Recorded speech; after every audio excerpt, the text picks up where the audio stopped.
दिनवा सुहावन लागेला बड़ी मन भावन लागेला बोलबम के नारा गुजे तो बड़ी सद्भावन लागेला नशवा में होके डोले गाजा पी के जैसे बौरा हवा डोले ओ सही भाषा हवा डोले गाजा पी के जैसे बौरा हवा डोले ओ सही भाषा हवा डोले गाजा पी के जैसे बौरा हवा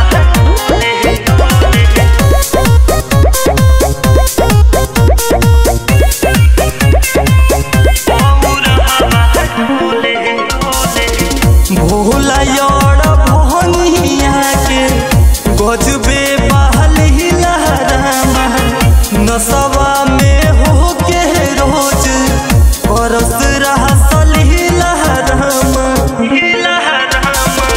पर्वत कैलाश झूमले रखस अपने भी झूमत रहेले गाजा लहरिया चिलमिया के बेरी बेरी चूमत रहेले साथे साथ नगवा डोले गाजा पी के जैसे बौरा हवा डोले ओ सही बस हवा डोले गाजा पी के जैसे बौरा हवा डोले ओ सही बस हवा डोले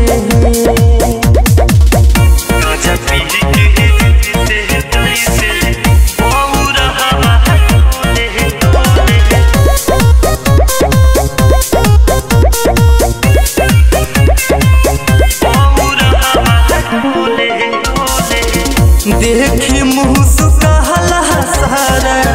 पर्वत पहाड़िया रामा जोश में भी होश होके पुलबो बहतैया रामा देखी नजारा देवो घरवा के गजबे सुहावन लागेला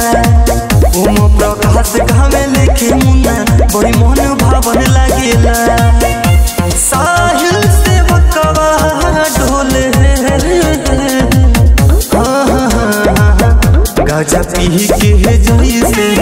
बौरा हवा डोले ओ सही बस हवा डोले गाजा पी के जैसे बौरा हवा डोले